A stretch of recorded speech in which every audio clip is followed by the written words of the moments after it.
Welcome to Recalculating Small Business.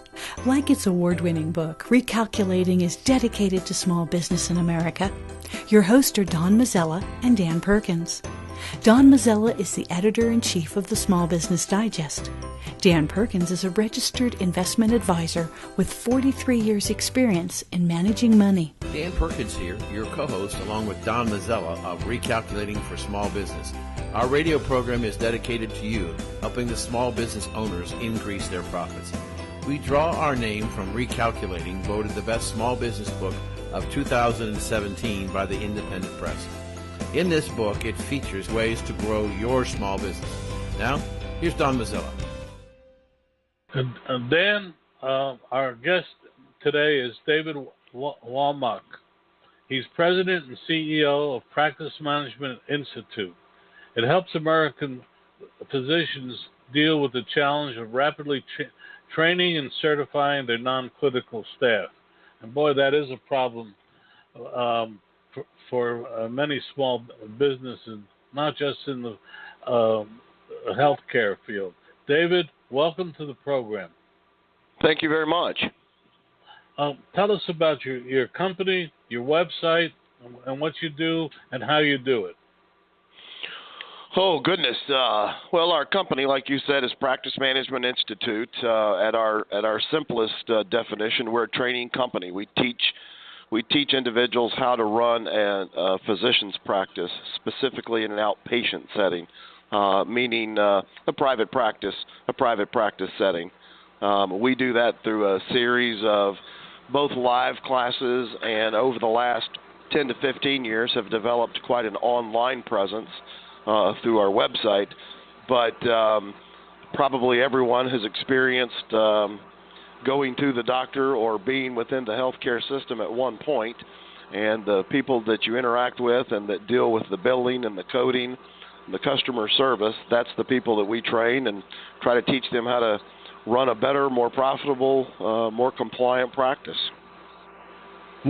Well, I'm a little older than many people, and I'm dealing with several different physicians, and the differences between the various groups is unbelievable. My diabetes or general health doctor, his staff goes 110%. But for another doctor, who I won't mention by name, his staff is, how should we say, less than helpful. So it's less than helpful. It is really interesting to watch it. But I guess what makes a physician's staff good or bad, in your opinion, and how do you train it? Because it also, I think, affects small business. Well, excuse me. Well, how do you train them? Unfortunately, there's not a lot of formal education out there for running a doctor's office. A lot of it is kind of trial by error, or somebody got hired at a young age, or in a front desk position, and then they literally kind of grow up within the practice, and a lot of it is on the job training. What we've done for, going on 35 years now, is put together a pretty formal curriculum of education to take people from any perspective within the practice and try to hone those skills. A lot of role playing, but also following a lot of the rules and regulations. Healthcare is one of the most regulated industries that we've got today. And there's a lot of rules and regulations for how you do virtually everything. I think, first of all, probably from leadership on down. You talk about one of your practices that you go to, they're at 110%. I'm assuming that from the top to the bottom, there's probably there's a mission to provide great customer service. So it starts certainly with a desire to be able to provide great customer service. And then you've got to implement a plan to make that happen, front office to back office and top to bottom. You hit it smack on the head when you said about from the top, because, for instance, my regular doctor, it's a third generation doctor, a father to son to son, and Right. they have been there and rendering services now for I think it's like 57 years in the same location on Fifth Avenue, and Wow. yes, it's very interesting, and I swear by him. But now, and you're absolutely right, it is the most regulated industry in the in the world. Well, here's Dan. It's all yours. I was listening to your discussion with Don and wanted to share with you a really, from a personal standpoint, a very discouraging contact with my doctor. We lived up in New Jersey for 37 years. We moved down here to Florida, and we travel back and forth, and we have a doctor that we work with, I should say used to work with in New York. And I had a prescription. I had a thyroidectomy, so I have no thyroid gland, and I had a prescription for thyroid that was running out. And when I took it into the CVS pharmacy, they said they had no refills. They called the doctor's office and said he wasn't going to refill the prescription. And I called him, and he said, "Well, you're not with us very much anymore, so I don't know whether I should renew the prescription." And I said, "Doctor, I don't have a thyroid. I need a thyroid to survive." Right. But he still didn't send in the prescription. So I'm scrambling to find a doctor. I did find one here in Southwest Florida. But, we're not talking about a cold. We're talking about medication that I need to live. Right. And anyway, so I agree with Don. I think there are a lot of things that you probably do in your practice that are easily transferable to other businesses. I want to know how long you've been doing it and how broad is your reach. Is it regional, or do you do business nationally? No, we do business nationwide. We've been in business now for, I think we're celebrating 34. I think next year will be 35. We've been doing training on a national basis really for that entire time. The company started originally out of Atlanta, opened up a second location, San Antonio, Texas, in the early 90s, and pretty much consolidated here in San Antonio in the early 90s, still with a nationwide focus. There were just two different production facilities that came together as one. It was much easier to operate that way. We've even done a couple of programs in Alaska and Hawaii. So, with the exception of a couple of the continental United States, we've pretty much done training in every state. So this is not to be a difficult question or an embarrassing question, but there's the old story about the cobbler's children didn't have any shoes. How much do you use training in your practice? That's a great question. It's a great question. Probably not enough. We encounter things on a daily and weekly basis around here, and have a lot of standing meetings where we kind of laugh at ourselves and realize that training is something that we need, and being a training organization, sometimes it's at the bottom of our list. I think every organization probably lacks in training. Even the organization that Don was talking about that he's so pleased with, they probably find some gaps in their own knowledge and their own internal operations and things that they need to do better. So when you have your stand around meeting and you realize that institutionally you've made a mistake, how do you correct it as part of your training program? With the different standing meetings that we have on a weekly basis, we virtually touch 100% of our employees on a weekly basis. Some of those employees are in meetings, different types of production functions in daily meetings, and it's just something that you start to tweak an agenda or tweak a task list of something that needs to be refreshed or redone. probably like a lot of different meetings or a lot of different companies, there's a production aspect to our business. There's a sales aspect to our business. There's a customer service aspect, certainly financial. And in today's world, there's a technical aspect. And we pretty much, at least on an every other week basis, cycle through all of those different functions of our business and have an agenda that we can tweak at a moment's notice and try to make improvements where we've made a mistake. You know, I've been in the consulting business for 40 years in addition to managing money for 43 years. And the reason why I asked you the question of how you memorialize it in working with some companies, it's amazing. If you've been in this business for a while, you can sometimes almost see the mistake coming. Correct. You got a new generation of people that don't have as much experience.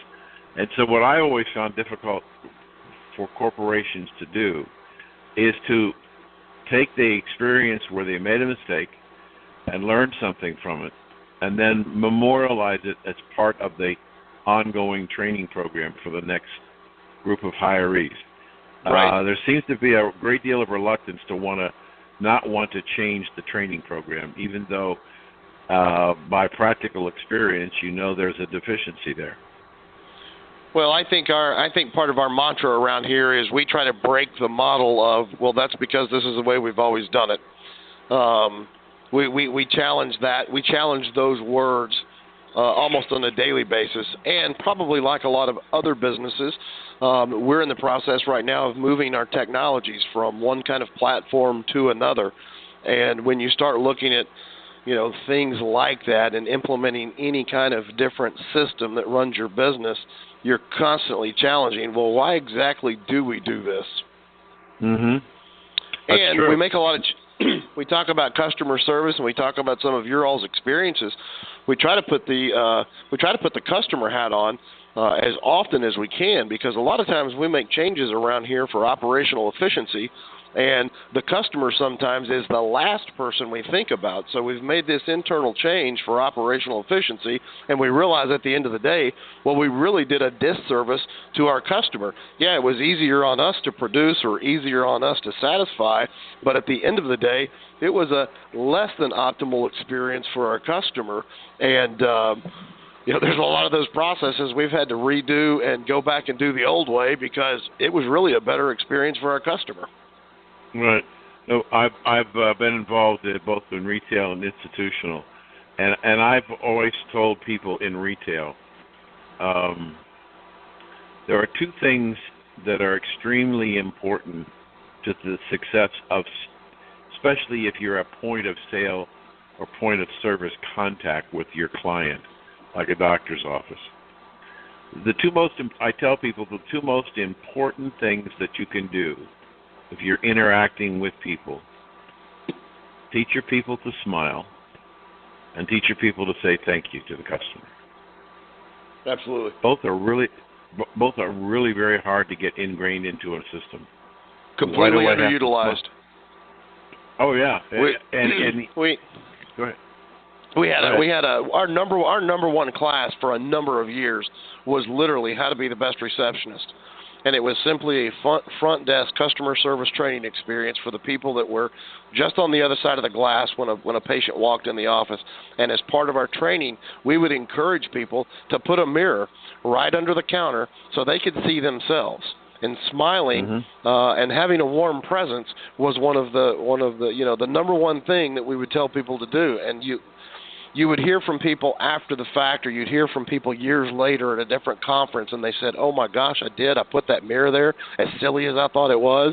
I started to look at myself before somebody came to that window and realized, what I was presenting. And it's a huge, it's an epiphany for a lot of people. Well, I agree. Can I jump in? Dan, can I jump in here and point out and ask a question? Why is there a window? Why is there not an open area? To me, that window represents a barrier. And, absolutely. It's a bone of contention for a lot of different consultants. I think everybody that was designing medical practices back in the whatever all of the practices that got designed around a certain time all look like that. Somebody took that playbook and just replicated it for years and years and years. That sliding glass, that opaque view where you couldn't see on the other side. It's like, don't pay any attention to the man behind the curtain. I think a lot more of your modern practices have gotten away from that, but that's still a holdover for sure. Well, it's amazing and interesting enough for me that the what I consider the poor interacting offices have those things, and the better offices don't. I just wonder if there's a correlation. There's certainly a correlation, but it's also one of those things where I've seen it work both ways. I've seen an open environment that almost gives the feel of having that glass up, and I've seen places with glass that are very warm and opening, and they do things right. I think a lot of people did that for some kind of privacy and security, but there are certainly ways of handling privacy and security without the glass and without that broad line between the practice and the patient waiting area. David, we have to stop a moment here for Sure. one of our advertisers, but we'll be right back with David Womack, President and CEO. Am I pronouncing it right, David? It's Womack. Womack. David Womack, President and CEO of the Practice Management Institute. But first, a word from our sponsor. At Valero, we believe life gets lived between every fill-up. So whether you go down the road on 2 wheels or 4, whether your Wednesday night is spent racing to the grocery store or down a track, and whether you're dropping off the mail, the pizza, the kids, or all of the above, we're here to make sure you're never running on empty. Valero top-tier certified quality fuel keeps your engine running cleaner, better, and longer. Find a station near you at ValeroCleanGas.com. We're here with David Womack. He's president of the Practice Management Institute, and Dan has another question for him. Absolutely, I do, and I think it's one that I have been waiting to ask somebody in your position. Given the implementation of Obamacare in the term of President Obama, it seems to me that we have caused a huge disruption in the way offices have to process paper, file claims, reporting. Is that a myth or is that a reality? Well, I think it's a reality, but I think it's certainly, you can't lay it all at the feet of Obamacare. Things have been changing within healthcare for a long period of time towards some type of streamlining operational efficiency. I'll give you a quick example. I sat in a presentation years ago, and it was a futurist. He was a healthcare futurist, and he did an amazing presentation on the banking industry, and he basically took the audience through about 150 years of operational efficiencies in the U.S. banking industry. And he literally started out in the 1850s, and he started out with, thousands of different types of currencies, and he started to go through these huge swaths of time to the modern day of having an ATM and a debit card and things like that. And that's a really, really quick example. But then he basically brought it back to healthcare, and this was in the mid-'90s, late 90s, and he said, you know what, folks, we've only been on this path now for about 10 years. Here's what banking did in 150. So the move toward the electronic medical record and the move toward offices and hospitals and clinics and providers and everybody being able to communicate about a patient, that's where we're all headed. But trying to make that happen, we're all used to instant gratification. We're used to ordering something on Amazon and it be sitting in the parking lot by the time we either hang up the phone or hit send on our computer. Trying to move all the bits and pieces and the moving parts of healthcare and trying to work towards those operational efficiencies, that's years in the making. And to complicate it, you've got so many different players and so many different payment models and everybody trying to figure out, what they're going to be happy with. It's the epitome of the mountain, moving the mountain. One of the things that I wanted to ask you about was going back to my former doctor in New York City. My wife called him because she wanted to know when was the last time that I had a colonoscopy. Mm-hmm. And the answer that she got back from the office, well, we don't see that on the file here. The archive is in a warehouse in Queens, so we physically have to go to the warehouse and look through all the documents to see if we could find an answer to that question. Right. When I would used to go in to see him after they did the blood draw and everything else, my folder, the current folder, had to be 3 inches thick, all paper. Right. And I, for one, don't understand why that isn't all digitized. Is there some prohibition, or is it a matter of expense, or why is it not digitized so that, because when I said to my wife, I'm going to have to find a doctor here in Florida, I wonder if we're going to be entitled to our records. And when she reminded me of the warehouse in Queens, who knows if I'll ever get the records. Why isn't this all done electronically? Well, again, that's what we're on the move toward, but trying to lay down the law and enforce that to happen, wanting it to happen and forcing it to happen are two different things. And expense is the biggest part of that, Dan. That expense for a long period of time was on the individual practice to do that. There were a lot of practices that adopted this kind of stuff in the 90s. There's a lot of them that didn't. They didn't want to go through the expense. I got my feet wet in this industry back in the early 90s. I was selling paper. I was selling pegboard systems, and a lot of people won't know what that is, but a lot of people will remember, years ago, getting a slip of paper that had a bunch of holes over on the left-hand side as part of their receipt. Well, I sold those office products to physicians, and in the early 90s, there literally were physicians that had switched back to paper, and there was a computer gathering dust back in a back storeroom somewhere.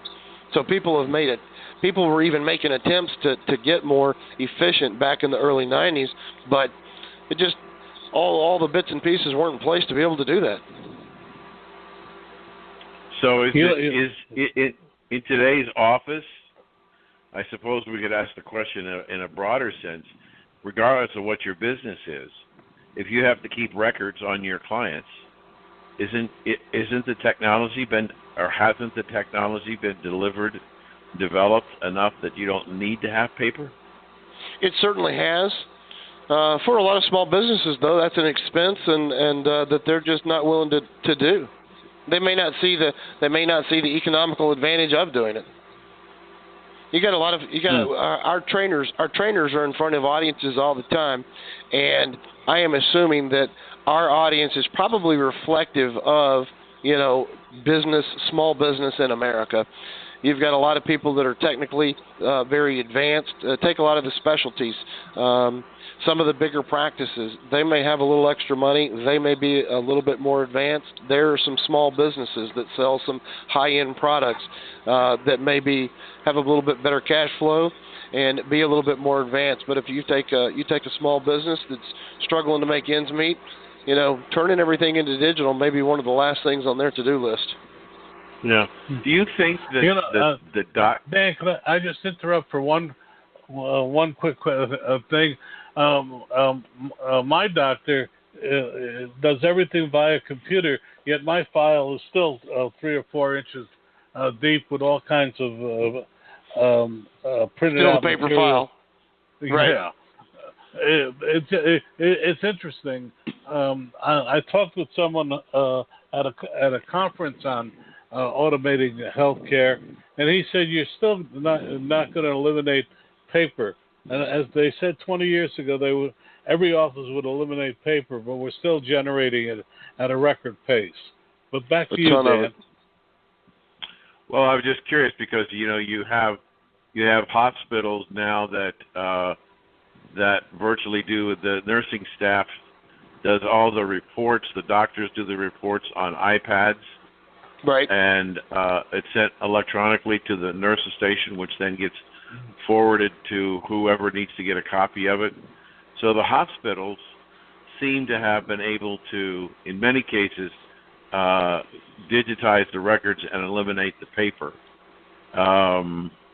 Yet the small business, I understand what you're saying about cost, but if the small business looked at a cost-benefit analysis, I've been in business 48 years. I would say the last 25 has all been digital. Sure. I can't imagine having 50 years of paperwork. All right. Where the hell I would put it. But just to move on here, I want to ask you another question, and that is, in your company's experience, is there a top 10 or a top 3 or top 5 that small businesses and medical practices, mistakes that they make, that they can, if they focus on them and understand them, they'll have a much more effective and productive practice? Yeah, Dan, I think we've talked a lot about customer service. I think customer service is certainly at the top of that list. I think also revenue cycle management, that's kind of the big buzzword right now and has been for some years. And simply put, any business needs to be looking at their revenue cycle. We all function certainly in a for-profit world. We all function by income and expense. In the medical practice specifically, third-party reimbursement is for most or for a lot of practices is a significant part of their income, meaning somebody else, an insurance company out there, is supplying a lot of the income. And just trying to track that money and see how it flows through a practice in a small business, seeing how that money tracks and flows through their business. Typically the gaps that you and I are talking about and where some of the mistakes are made and where some of the training needs to be, where the dollars seem to fall off, that's typically where there's a problem. So if you can follow the money through a practice or through a business, that's a pretty good indicator where there's some pain points. So do you think that what percentage of the doctors that you initially come in contact with see themselves actually running a small business? Oh, you know what, Dan? I don't even know how to put a number on that anymore. Physicians go to school and are well trained for a lot of years, get very little business training. I think modern day, a lot more physicians are going into a hired, an employed position. You certainly still have those that are going out and starting practices. I think some in the news cycle just a couple of weeks back, we had just passed over the threshold where more physicians were employed than independent. That's the first time that's happened, I think, ever. Well, it's clear. Go ahead, Don. No, that's an interesting fact. No, I don't think it was generally known. Right. That. What is that? What do you think that tells you? Well, the conversation from earlier about operational efficiencies and everything else. I mean, 25 years ago, you had a lot of independent hospitals around the country.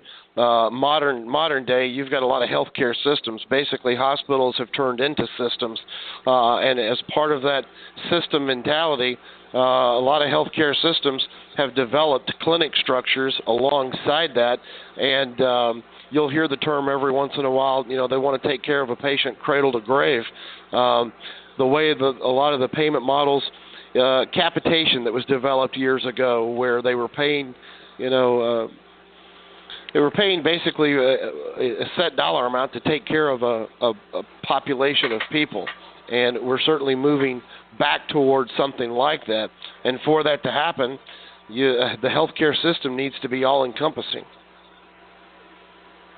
But there is from the doctors' friends that I know, is that many doctors who were in quote private practice, because, and this is what I've been told by the doctors, who have left their practices and in many cases sold their practices to that healthcare providing hospital that you talked about. One of the reasons that they tell me that they've done that, why they've abandoned their private practice, is that they work better hours working on the staff of a hospital. They get a practice in their specialty if they have one, and they can make a predictable income, and they don't have to worry about running a practice. Correct. And then all of the regulation seems to be imposed upon them. They believe, and I'm not saying I don't agree with them, but by selling their practice to a healthcare system, they have a better job that pays a good living, that works reasonable hours, and gives them a very comfortable lifestyle. That's certainly the attraction for a lot of them. Yeah. And while there's some doctors that are coming out of medical school and want to set up their own practices, from what I'm hearing, there are a lot more doctors who have heard the reality of the medical practice world and have decided that the healthcare system is a more practical way for them to make a living and take care of their family than trying to build a private practice, or in other words, trying to build a small business. Right. They don't want to do that. David and Dan, I hate to break this up because it's been a very interesting conversation, but we have to move on. David, your website again, your company, and how people could reach you. It's Practice Management Institute. Our website is pmimd.com, like Practice Management Institute Medical Doctor, pmimd.com. That's the easiest way to get a hold of us and find out what we've got available, and we're certainly there to help if we can do anything for people. Well, David, I don't know about Dan, but I found this extremely illuminating this time around. Yeah, no, I appreciate David's open in response to our questions, and some of them might have put him a little bit on the spot, but that's okay. I'm sure he's used to that. Absolutely. But it was fascinating to listen to you talk about the passion you have for your business, which is important, and your desire to want to serve customers, and that's what we all want. So I thank you for your insight, and thank you for joining us today, David. Fantastic. Thank you, guys. Our next guest is Barbara Marder. She's Global Innovation Leader at Mercer, and we'll hear from her right after this commercial. Life. It's made up of the simple day-to-day moments that keep us all running on full of joy, passion, and restlessness. It's singing full on to your car radio with the windows wide open. It's a whole bunch of early morning rush hours and a few late-night runs for Rocky Road. It's full of pit stops and drive-thrus. It's life, and we live it between fill-ups at Valero. Valero top-tier certified quality fuel keeps your engine running cleaner, better, and longer. Find a station near you at ValeroCleanGas.com. Our next guest is Barbara Marder. She's Global Innovation Leader at Mercer, and she's here to discuss why small businesses need to concern themselves with human resources. Barbara, welcome to the program. Thank you. Nice to be here. Barbara, tell us, you have a survey, you have some thoughts, and you have a new service. Tell us and a little bit about Mercer, which some of our audience may not be aware of. Absolutely. Mercer is an HR consulting firm, and we help companies, mostly larger organizations, in the areas of health, wealth, and careers.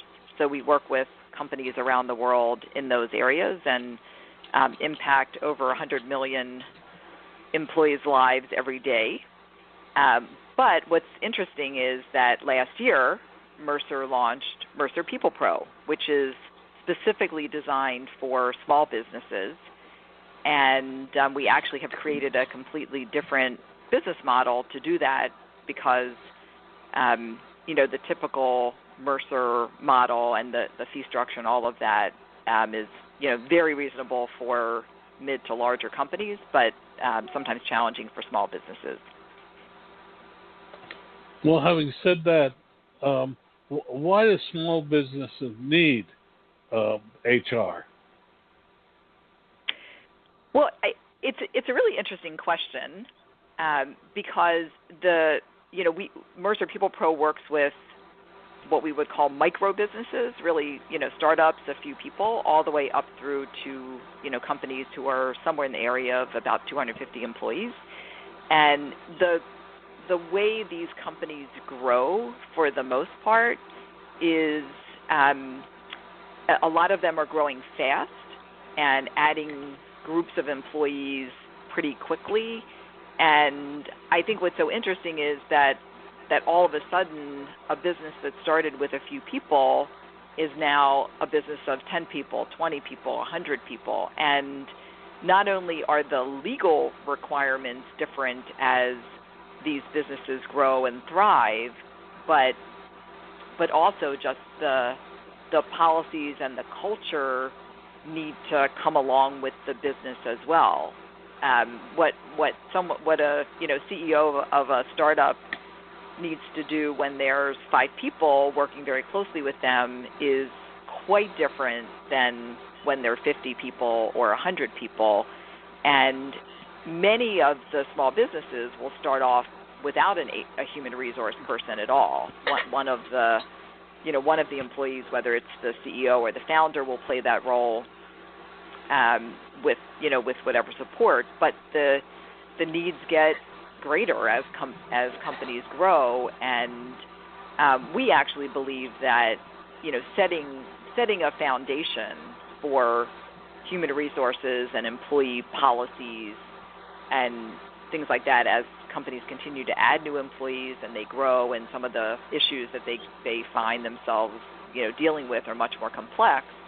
Had they laid the groundwork early, a lot of those issues could have been avoided in the first place. And I think you've even seen some very, very high-profile large companies that have grown super fast, out of the Silicon Valley, for example, are now dealing with human resource issues that, had they had policies in place in the earlier days and the culture of the business had, grown up with that in mind, those things probably could have been avoided. Dan, I'm going to ask one more question and turn it over to you, if I may. But sure. I saw a study that less than 18% of small businesses even have written employment manuals, and that alone can cause problems. What do you say to that?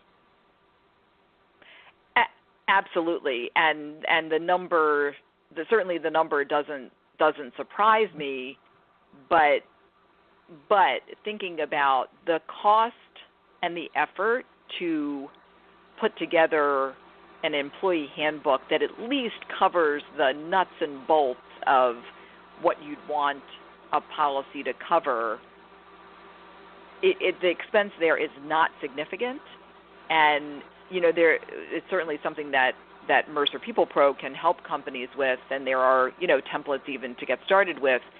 But just having something like that in place can prevent a whole myriad of issues that are going to come up down the road as the businesses get bigger. So it's to me, it just feels short-sighted when, even a very small business can have at least the minimal range of policies covered, and then at least they have something to come back to as the business gets more complex and new issues arise. So it seems like a very reasonable spend for a small business. Dan, it's all yours. Thank you. Well, just to follow up on that, I understand your perspective that it seems like a reasonable expense, but I wonder if a small business person, somebody who employs less than 5 or 10 people, which makes up a huge percentage of the small businesses in this country. Right. I wonder if the owners, once you hire somebody, your business changes. I at one time had a business where I had 3 or 4 people working for me out in the hinterlands. They weren't even in the same office with me. And now I'm down to me. So I wonder if part of the reason many, I won't say all, but a number of small businesses don't have an employee manual or don't have HR resources is because the owner doesn't believe it's necessary. I wonder if that's the biggest obstacle. Yeah, no, I think what you described is a huge obstacle, and often with a business of that size, the owner have handpicked the people, and you feel confident in them and how they're going to approach work and how you're going to deal with things. So that all feels very comfortable, and there doesn't feel like a need for anything, more heavy, more structure.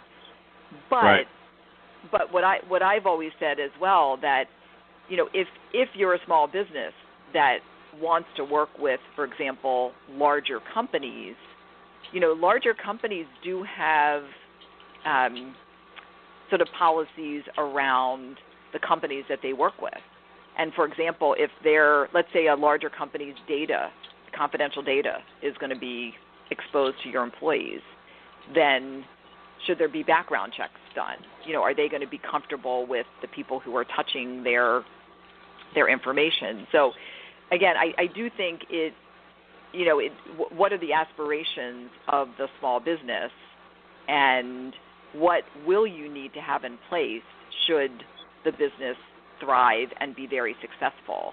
And I think in a lot of those cases, even a small business could start very early with things that are going to be important to your clients.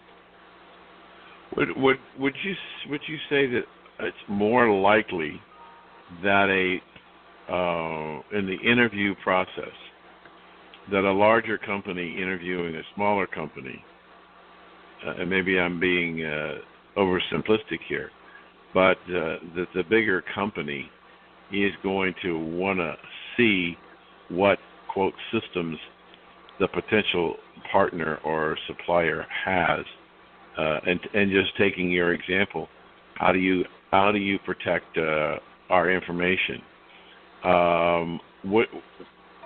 Is there a naivete on some businesses that don't check, or am I wrong there?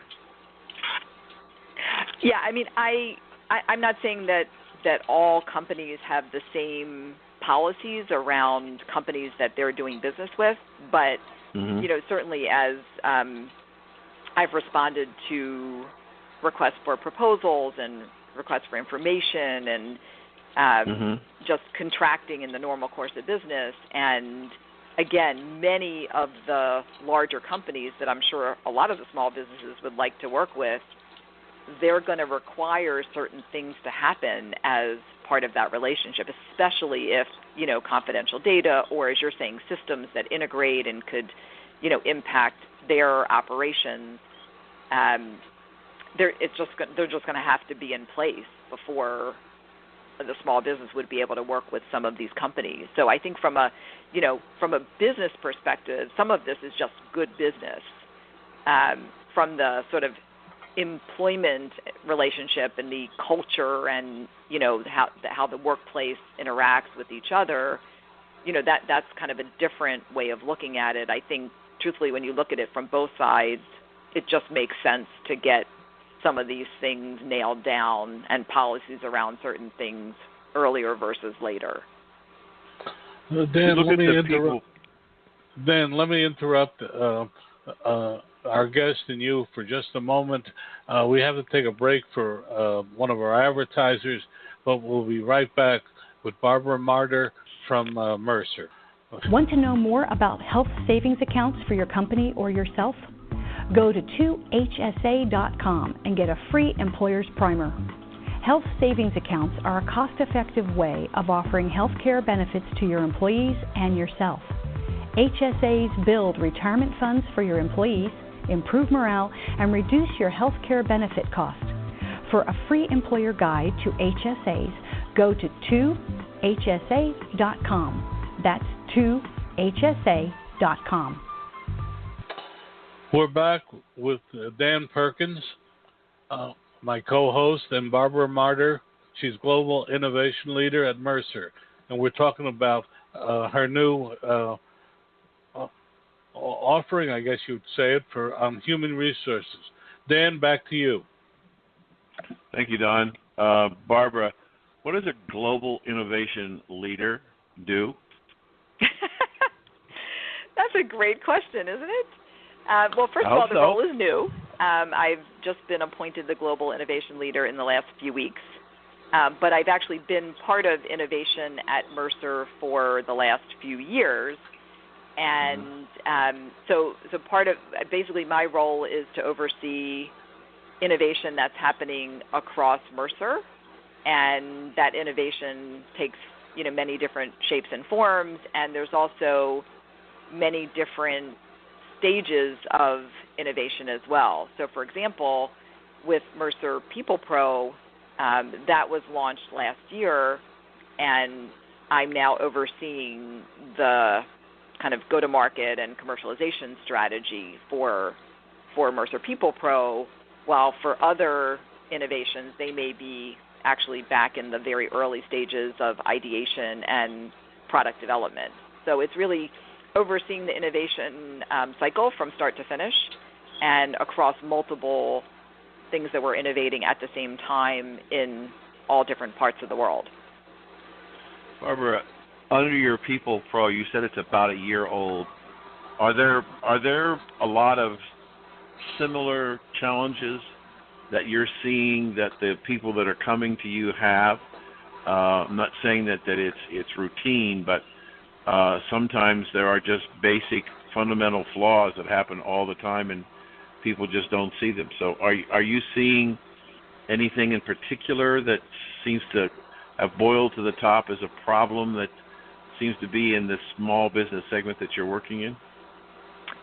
There's definitely themes in terms of the kinds of projects that we've done over the past year, and we've done, many.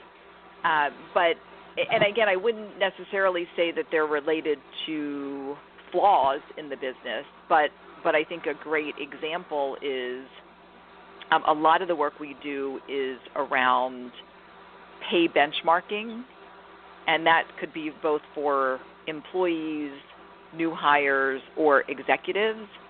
And one of the reasons that even these small businesses want the experience of Mercer is that often they're needing to bring that to their board or their advisors in terms of getting those pay packages or incentives approved.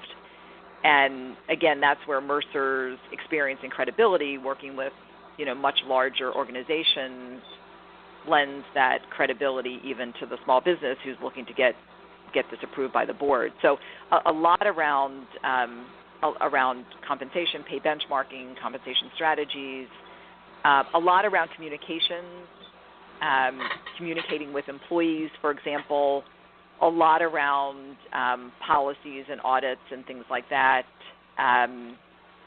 training and coaching of executives. So definitely kind of a common theme around those kinds of things. Interestingly, I think from a health and wealth perspective, while we certainly can provide that kind of assistance, and we've definitely been asked to almost be an extension of an HR team for open enrollment, for example, we can do kind of this temporary placement. A lot of the times the small businesses are getting advice for health and wealth through their brokers or through providers.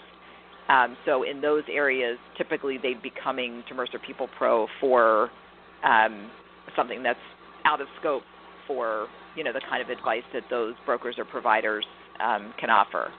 I need to ask Don, how much time do I have with Barbara? You got 5 minutes, actually 7 minutes, Dan. Okay, good. We're going to have some more fun.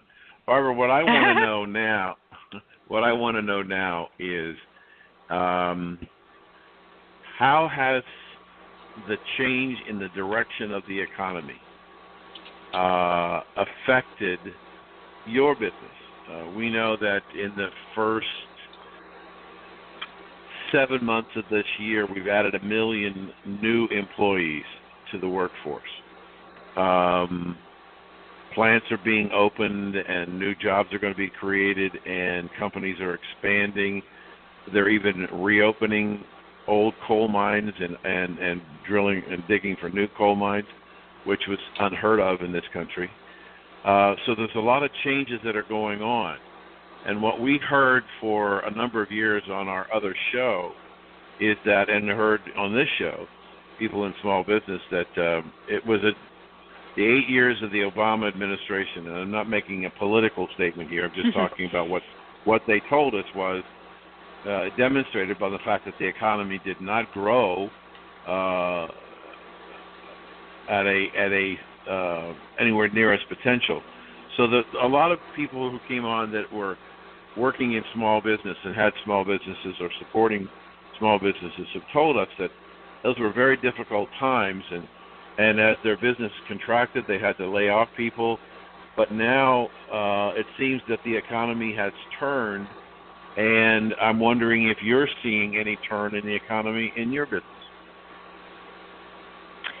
Yeah, I mean, it's such an interesting question, and it definitely. So I think, first of all, from the perspective of, in terms of employment and being able to find easily exactly the talent that you need, I would say that businesses, both small and large, are struggling and will struggle more as unemployment rates get lower, and it's just the war for talent, as we've always called it, heats up then. So then you've got small businesses competing with large companies for talent, and in some cases the small business is exactly where some of the freshest new talent wants to work, and partly because of the unstructured way the businesses are and lots of flexibility and things like that. So I think in some cases the small business will still be very attractive to a lot of the folks who are looking for a more interesting and flexible working environment. But what those small businesses can offer in terms of benefits and perks and rewards and things will be challenging to compete with the larger companies. So I could definitely see that as a challenge. But I think one other interesting sort of phenomenon about what's happening with the way work is getting done is it actually really plays into the Mercer People Pro business model, because we're basically employing Mercer alumni of Mercer clients who, for whatever reason, want to work more flexibly. So they're willing to exchange, pay and benefits and things like that for completely flexible work environment that allows them to work around their own schedules. So, basically the People Pros are a completely flexible workforce that sets their own hours and when they want to work and how they want to work, but still allows small businesses to tap into their expertise.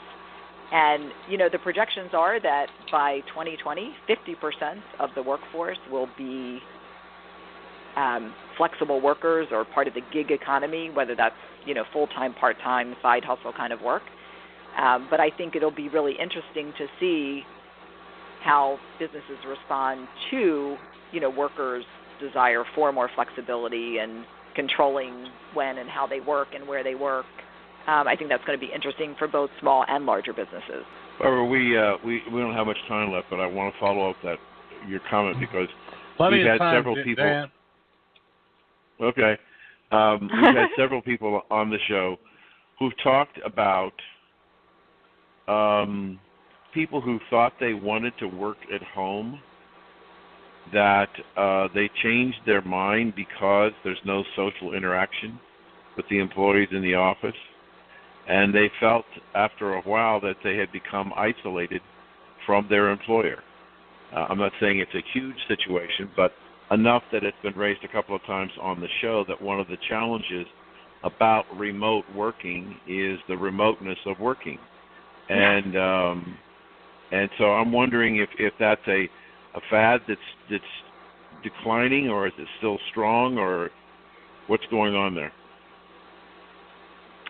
Yeah, I mean, it is an interesting perspective, and I think you've even seen some high-profile companies calling back work at home and remote workers. So, there are definitely pros and cons from both sides, from the business side, from the worker side, in terms of flexibility and remote working and things like that.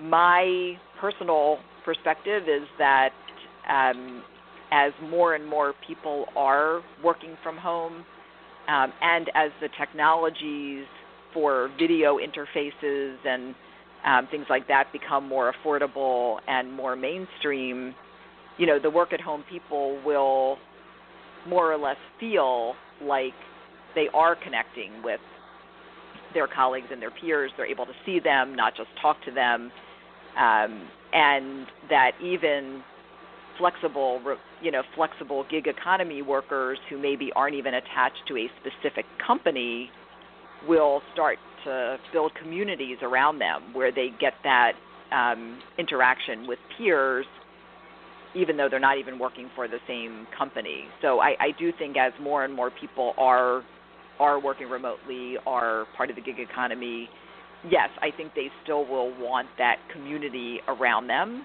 It's just going to be more interesting and innovative ways of how they make that happen.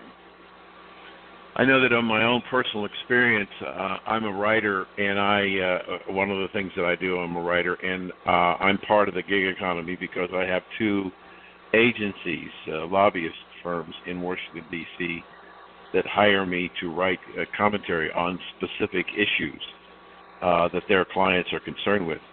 I don't think I've even talked to them on the phone. I get probably 2 to 3 assignments every couple of weeks, and I communicate with them by email. My editor, I communicate with them with email. I do occasionally talk to them on the phone. Never talk to the customer, and yet I conduct an ongoing business that allows me to write for somebody else, not as an employee but as a contractor, and it provides income for me and content that they're looking for and perspective. So that's probably the extreme of a remote person, but I'm very comfortable with that environment. If I had to be making decisions for a business and implementing it for a business remotely might be a tough thing to do. I don't know that every person is, really well suited for the kind of remote working and environment that you were just suggesting, Dan. I do think people need to understand themselves. And for example, if you're someone who has a terrible time filtering out distractions, working at home with all the distractions of being at home, or, kids running in or whatever. I mean, you need to understand yourself and see if you're the type of person that's likely to be successful that way. But I know I've spoken to many people who feel like they're way more productive working at home because they don't have the typical office distractions, and they don't have to add the commute time. They can work during that commute time. So, I think you do have to know yourself and see, make sure you're introspective about if that's going to be well suited. Unfortunately, Barbara, we've run out of time. Barbara, tell people how they can reach you, your website, your new offering. Absolutely. So if you're interested in Mercer, which is Mercer.com, or specifically for the small business, MercerPeoplePro.com, please visit our website. We have blogs, and personally, if someone wanted to reach me, it's barbara.marder@mercer.com. Will you thanks spell for out your name? the discussion. Barbara, will you spell out your name? Sure. It's Barbara, and the last name is Marder, Marder. Thank you so much for being with us. I know I learned a lot. I think Dan as well. Recalculating, a program designed to help you be successful.